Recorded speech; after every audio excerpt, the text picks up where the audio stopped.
Pagka ang inuna mo ay mga kautusan, mga tradisyon, mga conservatism, hindi ka liligaya.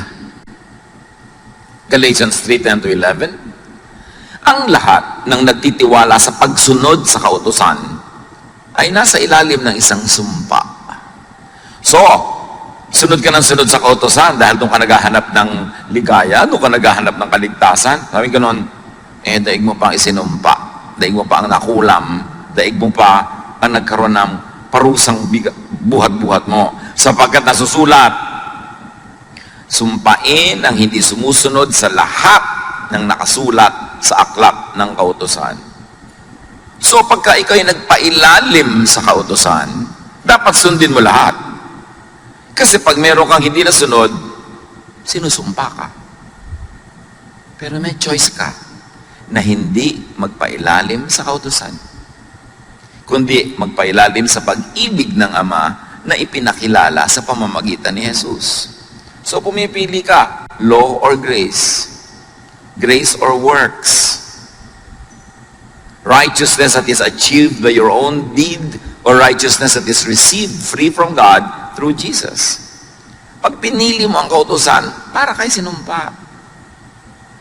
At pag nagpapailalim, nang iilalim ka ng mga tao sa kautusan, dinadala mo sila sa kautusan, isinusumpa mo sila. Kasi binibigyan mo sila ng mga bagay na di naman nila kayang sundin. Magigilty lang sila. Makokondemn lang sila. Ngayon, pag pinaghalo mo si Jesus at ang kautusan, kabaitan ng Diyos at lupit ng law, yung sumpa at yung blessing, lito ka. Kaya may mga araw na masaya ka, may araw na hindi, may araw na tahimik ka, may araw na magulo ka. Lito ka kasi pinaghalo mo yung dalawang di dapat paghaluin. Verse 11. Malinaw na walang taong pinawawalang sala sa paningin ng Diyos sa pamamagitan ng kautusan. So pag sinikap mong sukatin ng iyong sarili, timbangin ang iyong sarili sa kautusan, lagi kang bagsak. Sayang ang religion. Walang dinalang kapayapaan, kaguluhan lang. Matthew 23:2 and 4, sabi mismo ni Jesus, ang mga tagapagturo ng kautusan at ang mga Pariseo, ang kinikilalang tagapagpaliwanag ng kautusan ni Moses. Nagpapataw sila ng mabibigat na pasanin sa mga tao, ngunit ni daliri ay ayaw nilang igalaw upang tumulong sa pagpasan ng mga iyon. Pag sumunod ka daw sa mga Pariseo at yung mga modern versions nila today, kasi sinasabi nila, tagasunod sila, tagapagpaliwanag ng utos ni Moses, dinadaganan kanila ng ubot ng bigat na dalahin at hindi kanila tutulungan sa paghihirap mo. In fact, dadagdagan nila yun ng pag-uusig at pag-uhusga tuwing kulang ka. Lagi ka namang kulang. So, lagi kang pagod. So, be happy. Worship God as represented, as presented by Jesus. Anong Diyos ba yung ipinakilala ni Jesus? Ba't siya ipinadala? Para ituwid ang mali, itama ang liko, liwanagan ang madilim, ipakilala ang Ama sa tamang paraan. Napakahalagang makilala ang Ama sa pamamagitan ng anak. Because He is the image of the invisible God. So stay happy. Keep worshiping. Pwede ka naman magdasal sa bahay eh. Pwede ka naman magbasa ng Biblia sa bahay. Pero bakit pa magpapagod ka, tatawid ng ulan o alikabok, init o lamig? Because there is happiness in corporate worship. Pagka mga anak ng Diyos ay nagsasama-sama para magpuri, magpasalamat, bumababa ang luwalhati ng Diyos in a very special way. So defend and protect your worship from the thief. May magnanakaw eh. Ninanakaw yung worship. In fact, dumating ka na nga sa worship place, hindi ka pa rin maka-worship kasi nainis ka, nanakawan ka na naman. Kasi naghanap ka ng mali, nanakawan ka na naman. O nagpapaabala ka sa text ng text sa'yo na wala namang katuturan habang nag-worship ka, nanakawan ka nun. Kaya textan mo ko, magnanakaw, tumigil ka. Ninanakawan mo ka ng worship time ko eh. Di ba? Yung mga dumadapo sa isip mo na kung ano-anong mga guni-guni, mga alalahanin, tinanakawan ka. Nandiyan ka na nga, nanakawang ka pa rin. Sayang naman. Buti pa, hindi ka na dumating, pa hindi ka nagastos na ng pamasahe, oras, yung pala nananakawang ka rin eh. Kaya dapat ipaglaban yan. John 10:10, dumarating nga magnanakaw para lang magnakaw. Pumatay at manira. Naparito ako upang ang mga tupa ay magkaroon ng buhay na masaganang lubos. At yun ang gusto ng Panginoong Diyos, ang Ama sa langit, na ibibigay ni Jesus sa atin, kalinawan ng isip para tayo lumigaya sa buhay. At isa doon, maunawa natin yung ligaya, ma-enjoy natin yung ligaya ng pagsamba. There is happiness in worship. Marami sa mga nade-depress, isa sa mga nangyayari sa buhay nilang unang-una, tumitigil silang mag-quiet time, manalangin, mag-devotion. Tapos tumitigil sila na mag-Bible reading, tumitigil sila mag-pray, at tumitigil silang sumali sa family, group, corporate worship. Kaya palala ng palala. Psalm 89:15, mapalad ang taong sa'yo'y sumasamba. Sa pagsamba nila inaawitan ka, at sa pag-ibig mo'y namumuhay sila. Kaya yung mga taong laging ayoko pong sumali ng choir, ayoko pong mag-Sunday school teacher, ayoko magkaroon ng ministry kasi madalas hindi ako nakaka-attend. Lalo kang sumali. At mas mahigpit yung leader mo ng pag-check ng attendance, pinandidilatan ka na halos maglaglag ang mata niya pag late ka, blessing yun sa'yo. Kasi nauobliga kang dumating. Kasi pag dumating ka na, ikaw na yung mabe-bless. Alam niyo yung pagdalo sa mga gawain ng Panginoon? Yung minsan tinatamad ka, ayaw mo, meron kang negative feeling, habang papunta ka pa lang yun, kasi dinajablo ka eh. Pero pag nandun ka na, ang totoo nun, nagpapasalamat ka na, ay salamat, dumating na ako. At pag pauwi ka na, nagpapasalamat ka, salamat, ipinaglabang ko to, kasi meron talaga ako na pala. Yung struggle, sa papunta lang yun. Doon kayo dapat magwagi. Kasi, talagang nanakawan ka.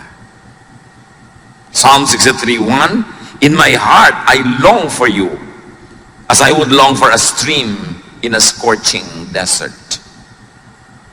At ang ginawa dito ang halintulad ay usa na nagtatatakbo ng ubod ng bilis sa napakainit na desyerto. Kaya as the deer panted for the water, so my soul longs after thee. Panted, ibig sabihin nun yung humihinga ng ubod ng bilis kasi uhaw na uhaw, pagod na pagod. As the deer pants for the water. Hindi yun isang piraso ng pantalon. Buntong hininga yun. So, napaka-importante kasi sabi niya, para akong usa, uhaw na uhaw ako pag malayo ako sa iyo. Ikaw ang tubig ko, ikaw ang aking living water. So, can you imagine kung gaano uhaw yung mga taong hindi sumasamba? Pero madalas hindi nila alam na yun ang dahilan ng pagkauhaw nila. So, worship lifts God up. And in the process, the worshiper is also lifted up. Sabi, bakit po ba natin itinataas ang pangalan ng Panginoon? Ganun po ba siya ka-proud? Gusto lagi tinataas, no? Pag itinataas mo siya, nahihila ka rin niya pataas. Ikaw ang nakikinabang. Pag pinupuri mo siya. Kasi pag pinupuri mo ang Panginoon, nabubuhay sa iyo yung mga pamana sa iyo ng Panginoon. Yung karakter mo na galing sa Kanya, yun ang nang umiiral, yun ang nangingibabaw. Kaya, aangat ka at niligaya. Pero pag pinupuri mo sa lifestyle, sa salita, sa buhay mo ay ang dyablo, yung mga karakter ng dyablo na nasa iyo rin, ang mabubuhay. Ang siyang mangingibabaw at mananaig, kaya magkakata-dyablo ang buhay mo. Kaya napakahalaga nung pinipili mo ang iniangat ang Panginoon. In our hearts, there is a God-sized vacuum that only God can fill. Alam niyo naman yung vacuum. Pero sa puso natin, may vacuum yan. May vacuum for kotse. Pag nagka-kotse, lumigaya ka. Sige. May vacuum for love life. Pag nagka-love life, lumigaya ka. May vacuum for pera. Nagka-pera ka, lumigaya ka. Pero ang pinakamalaking vacuum sa puso ng tao ay yung para sa Diyos. At liban na lang na nandun ang Diyos, kahit mapuno lahat yung ibang vacuum kanina, nagka-kotse ka, nagka-love life ka, nagka-bahay ka, nagka-pera ka, pag wala yung Panginoon sa vacuum niya, hindi ka maligaya. Pero pag ang Panginoon nandun na sa vacuum niya, kahit yung iba wala pa, maligaya ka na rin. Dala ka na. There is a God-sized vacuum that only God can fill. And a lot of that is filled in corporate worship. Kaya pinaglalaban natin yun eh. Pwede naman tayo mag-worship na lang kanya-kanya, sa kanya-kanya mga sulok-sulok, gilid-gilid. Why rent a big place like this and pay for electricity and water and everything? Because we need a place where we can all worship together. Because God is delighted in worship that is comprised of many people, His children.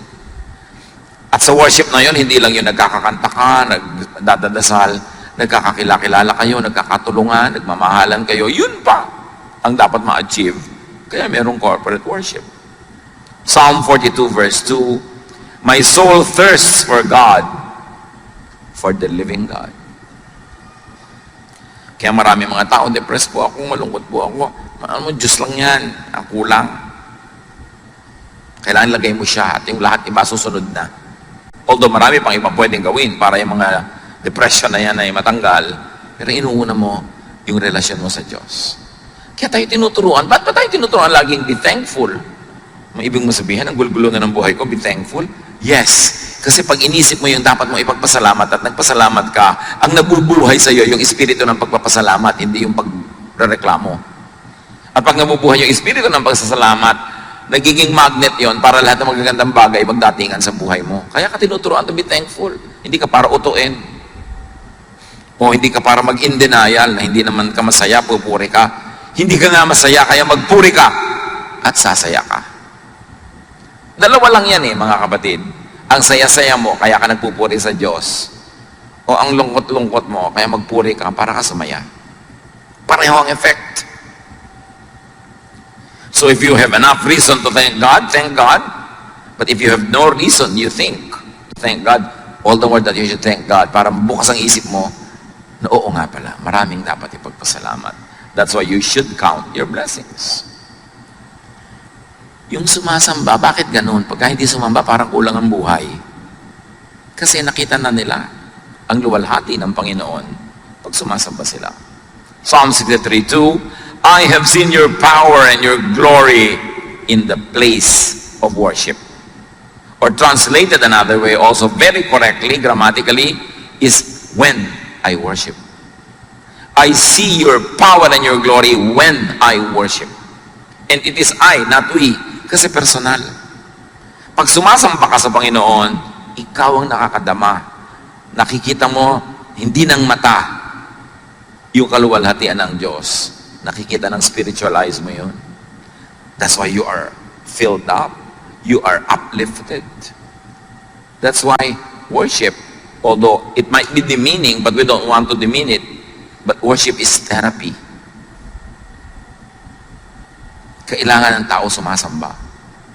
Kailangan nga, kaya pag may kumakanta, dapat wala siya, dapat tama siya sa tono. Kasi sambang-samba ka na, tapos biglang, ay, half note. Diba? Ay, wala sa tono. Ay, lumipat ng key. Diba? Ay, lumundag ng 2 octave ang singer. Paano ka mabe-bless doon na aabala ka nung kakulangan niya ng preparasyon? Kaya dapat excellent hindi dahil para tayo ma-oppress, kundi para walang bara. Kasi pag hindi excellent ang gawa ng mga nagkagumagawa, may bumabara. Kaya duty mo na gandahan yan para hindi ka maging issue. Yung singer ka, kakanta ka para sa Panginoon, tapos ang suot mo para kang payaso. Naabala yung mata namin. Diba, iniisip namin, saan kaya siya galing na karnabal? Kaya dapat yung simple, yung hindi tumatawag ng pansin sa sarili. Kasi ikaw lang napansin namin, hindi na Diyos. Kaya nga pinag-uniform yung mga choir para magkakamukha, hindi yung pagadahan ng damit, pakintaman. Kaya, nakakaabala yung mga ganung bagay. Pati mga katabi. Yung may kasama kang bata, ang likot-likot, hindi na naka-worship yung katabi mo. Nakaganon lang yan, pero gusto niya lubutakin yung mukha ng bata na yan. Ipokrita lang siya, kaya hindi niya sinasapak ang anak mo. Pero ang totoo, yung anino niya, sabi niya sa anak mo, pak, pak, pak, pak. Lahat ng tumatawa, totoo. Hindi talaga nakaka-bless yung may malikot. Tapos may katabi ka, text and text, so tumatawa, nasa worship ako. Hindi nakaka-bless yun. Di ba? So dapat blessing ka sa kapwa mo nagwa-worship. Kasi pinaglaban niyang makarating dyan, tapos ikaw ang jablita sa buhay niya. yung pagtingin niya sa'yo, nakapatong pala sa batok mo si Satanas. Para busitin siya. So, dapat blessing tayo sa isa't isa. Yung bang, talaga, may mga palakpak pa yan.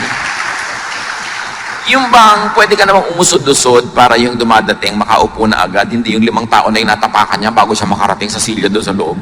Yung be a blessing. Diba? Kailan isip, paano kaya ako magiging hindi abala sa kapwa ko sumasamba? Nagko-concentrate siya, dadaan ako, mamaya na lang. Pwede ko pa namang hindi gawin yung gusto kong gawin ngayon para hindi ako makaabala sa kapwa.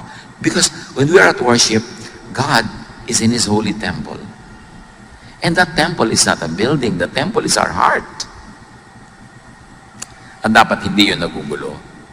Psalm 63:3, your love means more than life to me. And I praise you. Yun, Panginoon, ang mahalaga sa akin, yung pagmamahal niyo. At pag worship ako, nagpe-pray ako, nagpapasalamat ako, lalong lumilinaw sa akin na mahal niyo nga ako.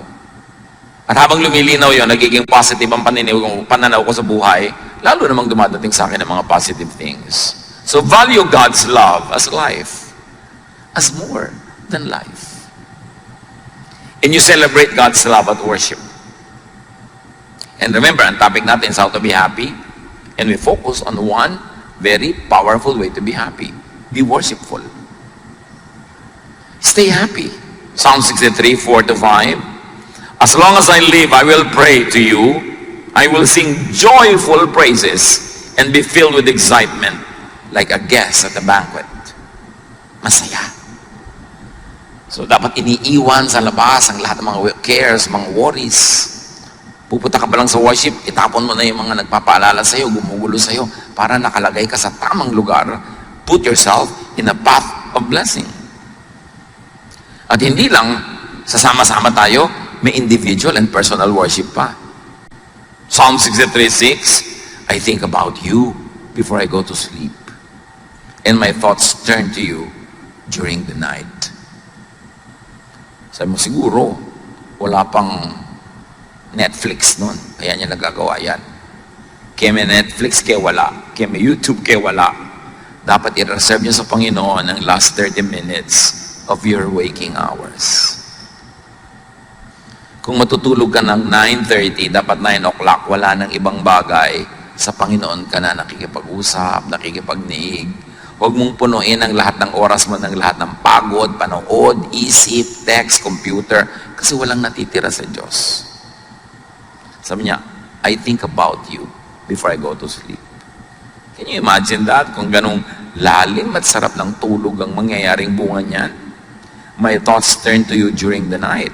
So think of God before going to sleep, and think of God in your sleep. Kasi ang natutulog lang naman katawan, yung isip gising pa, nananaginip pa nga yun, di ba? Kung ano pa pinag-iisip ng isip. At kung kayo merong problemang hindi nyo alam ang solusyon, may tanong na hindi nyo alam ang sagot, may pasya kayo na hindi nyo mapagpasyahan, bago kayo matulog, sabi nyo, Lord, ibigay nyo po sa akin habang tulog ako para paggising ko nandun na, it works. But you have to think of God before you go to sleep. You have to dedicate your sleep to God. Psalm 63:7-8. You have helped me, and I sing happy songs in the shadow of your wings. I stay close to you, and your powerful arm supports me. Deep happiness, joy is in dwelling in the house of the Lord. And that house is not always a physical house. Most importantly, it is your mind. Make your mind, make your thought the habitation of the divine. Gawin natin ang ating isip na tahanan ng Diyos, hindi tahanan ng kung sino-sino. Joy is in being in a state of spiritual oneness with God and God's family.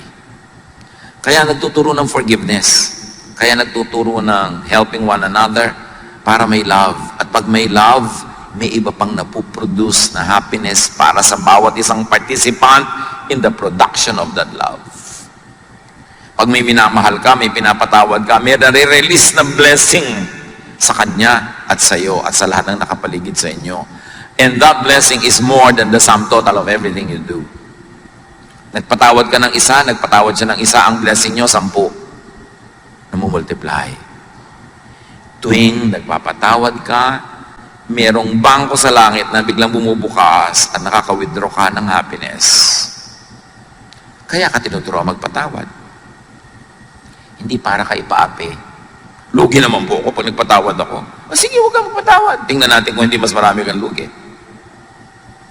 Yun lang may galit kang kinikim-kim, lugi ka na nun eh. Ang laking kalugihan yun. Dapat mabuksan ng maraming tao yung pinto ng pagpapala ng Diyos eh. At ang mga susi niyan, pagpapatawad, pagmamahal, pagtutulungan, pagpupuri, pasalamat. Yan ang nagbubukas ng susi ng pinto ng kaligayahan. Hindi yan itinuro ng walang dahilan. So, maganda kung naintindihan mo, tapos sinusunod mo, pero kung hindi mo maintindihan, at ang tagal mo na hindi maintindihan, sundin mo na lang. At habang sumusunod ka, baka doon mo palang maintindihan. Because while at worship, at hindi lang yun yung formal program ng worship, yung paggawa ng mga bagay na nakakalugod sa Diyos, worship yun. Artist ka, gumagawa ka ng magandang piece of art, worship yun. Singer ka, kumakanta ka, worship yun. At walang secular o holy songs, lahat ng songs sa Diyos. Ang mahalaga yung content. Pinupuri mo ba ang Diyos? Kahit pinupuri mo ang bulaklak na sampagita, pinupuri mo na ng Diyos noon kasi siya ang gumawa ng sampagita. May mga churches, bawal kumanta ng secular song. Ano ba yung secular song? Sino umimbento ng kahulugan ng secular? Walang secular. Because the earth is the Lord's and everything in it. Lahat sa Diyos.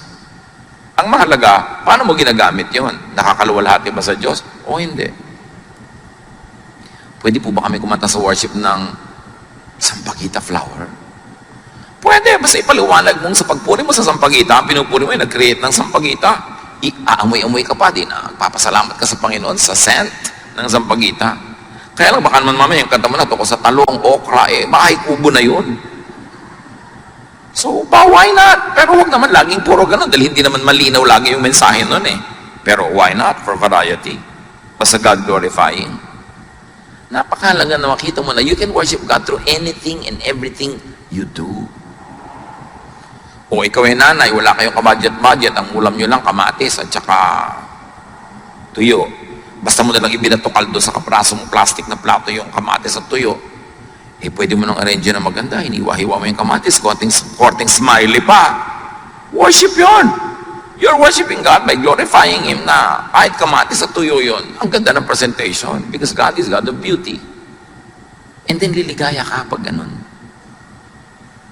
Psalm 23:6. Surely your goodness and love will follow me all the days of my life, and I will dwell in the house of the Lord forever. Again, it's not a physical house. Pag yung goodness mo, yung love mo, nakikita sa buhay ko at ginagawa ko araw-araw, daig ko pa ang nasa templo araw-araw. Because my life and my lifestyle becomes your temple. Therefore, with anything and everything I do, I worship. I celebrate life. I live thankfully and gratefully.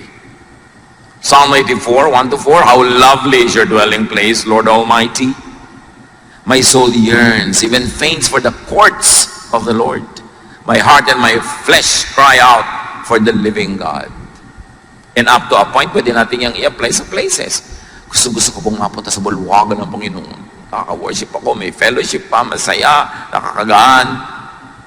At yung bulwagan na pwede rin nasa puso mo lamang.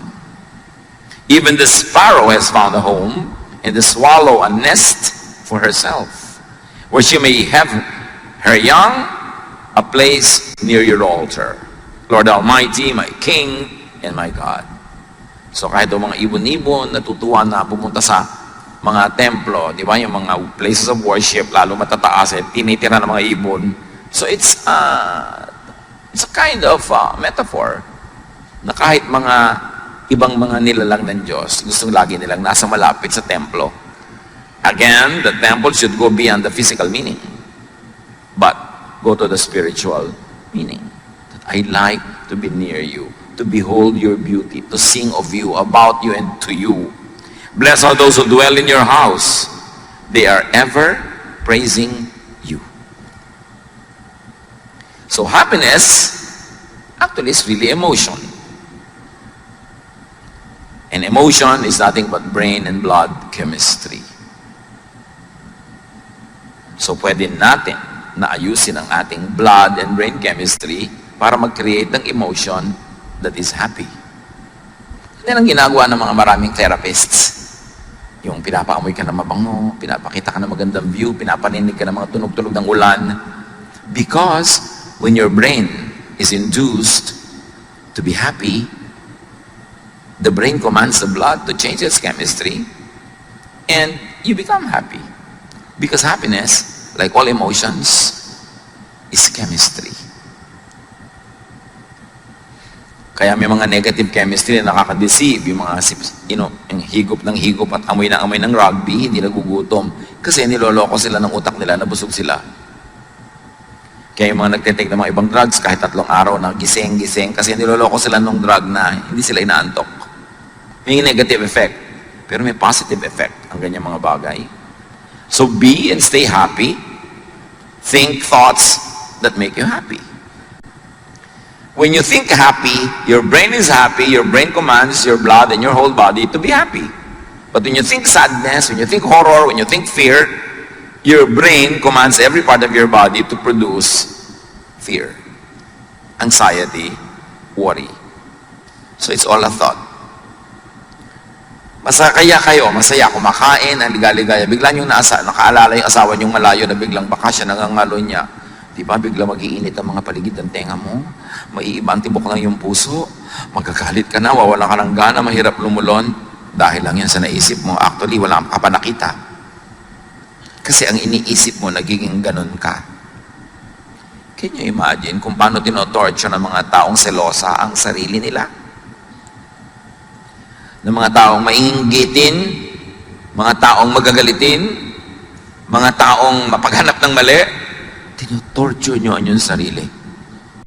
Kasi kung anong isipin ninyo, yun ang iuutos ng utak nyo sa lahat ng bahagi ng iyong katawan na sundin. That's why you can think yourself into happiness.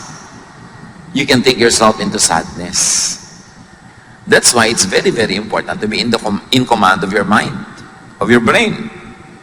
If you think happy thoughts, you'll be happy. Kaya sabi sa Philippians 4:8, what is praiseworthy, think of it. Yeah, whatever is pure, whatever is God.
And if what a prophet says does not come to pass, he is a false prophet. Ang dami na. Naglagay ng mga petsa, oras, so hindi natuloy. Kasi marami pa kayong kasalanan, binibigyan pa kayo ng God ng second chance. Palusot. Palusot yung mga nagbibigay ng mga date, tapos hindi naman natutuloy. Yung iniisip yan. The idea of and about God should be happy, not sad. Restful, not burdensome. Assuring and peaceful, not fearsome. It should be loving and forgiving, not hateful, not vindictive, and definitely not judgmental. Huwag kayong kakampi sa isang political party, sa isang bansa, sa isang lahi, sa isang relihiyon, kahit malupit sila sa iba, in the name of God, bola yon. God will not want you to have any part in any violence, unkindness, in anything that robs people of happiness or dignity. Tapos done in the name of God, dapat matalino na tayo by now. Minamanipulate tayo ng mga ganyan. So, you want to be happy, think of the God presented and represented by Jesus.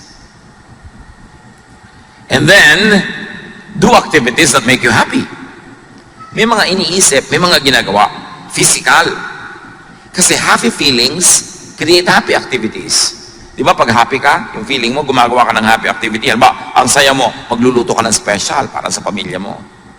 Pero kung wala kang happy feelings, walang happy activities, baligtarin mo. Wala kang happy feelings, gumawa ka ng happy activities na magkikreate ng happy feelings. It works both sides of the equation. Happy feelings can create happy events, but happy activities can create the happy feeling. So kung wala ka ng happy feeling, gumawa ka ng happy activity, that's under your control. You can do that. And then, may iba, mare-reverse, sasaya ka at ang iba. You cannot always control what you could do, your physical situation, but you can direct your thought. Si Paul and Silas, sa paggawa ng mabuti, sa pamamagitan ng tungkol kay Jesus, nakulong. Di lang nakakulong, dinala pa sa malalim na dungeon, di lang yon, itinali pa ng mga kadena at bakal ang kanilang mga paa at kamay sa pader. Hindi ka makakamot, biruin mo yun, hirap nun. Pag may kumate, tinuka ka ng lamok, whatever, nauuhaw ka, gusto mo punta sa toilet, di mo magawa. Dapat magreklamo ka na sa Diyos, Lord, I serve you. Bakit ako nandito?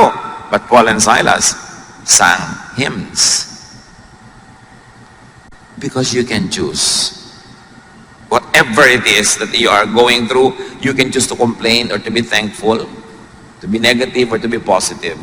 And because they were very, very positive, and they sang hymns, and they lifted God up, and all the other prisoners were blessed through their singing, and they forgot their own sorrows and their own complaints, God sent an earthquake that shook the very foundations of the place.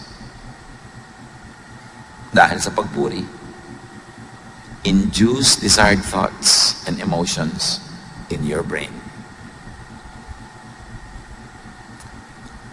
Kumbinsihin mo yung isip mo, akayin mo yung isip mo na magpakasaya at aakayin niya ang lahat ng bahagi ng iyong katawan na sumunod. Romans 12:2, be changed by the renewing of your mind.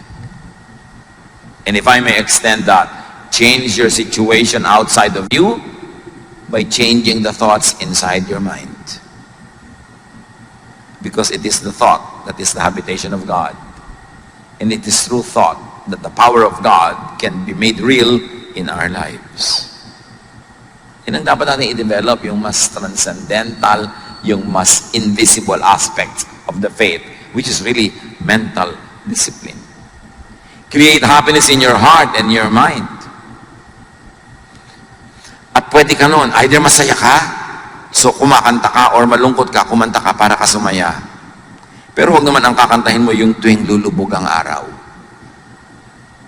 May umabot pa sa inyo sa kanta na yan. Nakakalungkot ang mga kanta, nalulungkot ka na nga. Dapat ibahid mo, baliktarin mo. So let and make sensations of sound. Alam niyo, lahat ng buhay may tunog. Yung tinetest ka dito ng takbo ng ugat sa iyong leeg, pag pinakinggan mo yung machine, gumaganyan-ganyan, yung pala hindi mo nadidinig, pero through a machine, dinig. Because lahat ng life may sound. Kaya, punuin mo ng sound ang buhay mo, music, para ka sumaya. Or sight. Tulad nun, pag nakikita lang yung temple, lumiligaya sila, or whatever the equivalent is in your life. Make sensations of smell and scent. Bakit sa Bible, ang dami-daming, you anoint my head with oil, my cup overflows. Surely goodness and love will follow me all the days of my life. The anointing of the oils in the Old Testament, in many ancient traditions, are healing ang effect. Soothing to the emotion, comforting to the body. At yung mga oils na yun, hindi yung mga katulad ng oil na malalagkit, yung mga malalagkit na galing sa petroleum products, 3 araw na nasa balat mo pa, hindi yun ang oil na pinag-uusapan, yung mga pure. Dahil talagang laging healing yan. Sabi niya, anoint the sick with oil and they get well. So may healing powers talaga. Yung amoy, yung flavor, at yung dating sa yung balat. So smell. aromatic things. Taste. Good food, good drink, good fellowship. Touch. That's why the laying on of hands are supposed to heal. Because touch heals. May mga kamayan, may mga hug-hug. Kasi nakaka-heal yun. And all of this lead to produce happiness. Happiness thoughts, happiness chemistry. So maraming paraan para sumaya. Iniisip mo, o gumagawa ka ng activities na nagpapasaya, o isinasubject mo ang sarili mo sa senses through which happiness, joy, pleasure can pass. Si Elisha sa 1 Kings 19, this wonderful, powerful prophet of God wanted to die. Pero nabaligtad yun, matapos makakain, makatulog, at makipag-fellowship with an angel. Do the same. Ang dami-dami ko natatanggap ng mga tanong sa Facebook at kung saan-saan, nade-depress po ako, nalulungkod po ako, blah, blah, blah. Ano pong pwede kong gawin? Well, change your body chemistry. Uminom ka ng masarap, kumain ka ng masarap, patulog ka, kung pagod ka, kung sobrang tulog na, gumising ka. Get out of your bed and be active. Fellowship with people, do something enjoyable. Pag hindi naman nilayasan kanyang lungkot na yan eh. Di ba? Resist the devil and he will flee from you. You don't have to fight the devil, you just have to resist. So may spirit of sadness, resist it. How do you resist it? Not by entertaining it. Nalulungkot ka na nga, magkukulong ka pa sa kwarto, hindi na solo ka ng diablo. Nalulungkot ka na nga, ayaw mo pang kumain, nade-depress ka na, ayaw mo pang gumalaw, lalo kang malulungkot.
Tungkol sa kalangitan, sa paghahari ng Diyos, makikita sa kanyang hilig magpakain. Pinakamadalas at pinakamadramatic ang mga pagpapakain ng Panginoon sa mga tao. Like, Jesus fed the 5,000 miraculously with 5 loaves and 2 fish. And then the lasting image of Jesus that we keep repeating is the Lord's Supper, eating, drinking. And the Lord was accused of eating with sinners. He was called a glutton and a drunkard. The first miracle was to produce wine at a wedding in Cana. And the parable, the symbol of heaven, symbolized by the wedding banquet, is that anyone and everyone is invited. This is all about food. This is all about sharing a fellowship. This is all about the table. This is enjoyment. This is happiness. This is the message of God through Jesus. Enjoyment, happiness. By being together, by sharing, by eating together. We do not see episodes of Jesus eating alone. He was always feeding people. After the resurrection, his disciples went fishing. Pagbalik nila sa shore, nagbabarbecue na si Jesus. May mga sinugba na ng mga fish. Nagpapakain siya. Tapos sabi pa niya, the risen Christ enters a room through the wall and says, may makakain ba dito? You know why eating lagi? Because when people eat, they sit together. And when they sit together, they chat, they laugh, they share life, they share problems. Somebody has a problem, somebody offers a solution. It's a fellowship. This is the heaven that Jesus presents. That's why the examples of heaven is always a banquet. You lead me to your banqueting table. Your banner over me is love. Laging ganun. Lagi siya nagpapakain. And in the Gospels, in case you haven't noticed yet, Jesus prefers eating more than fasting. Kaya siya yung sinabihan. Sabi ng mga religious people, bakit ang amo nyo, hindi kayo nagpa-fast? Hindi katulad ni John. At para na lang walang maraming usapan, sabi ni Jesus, nandito pa ako, so feasting muna, walang fasting. Pero wala naman siya inutos sa kanya mga disciples na mag-fast kayo lagi. Tapos sasali ka sa mga simbahan na lagi nagpa-fast, mukha ka tuloy bungo. Ibig mo sabihin, nilikha ng Diyos siya sikmura mo para gutumin. Paminsan-minsan, may fasting, it could be healthy, it could be helpful, but it was never glorified.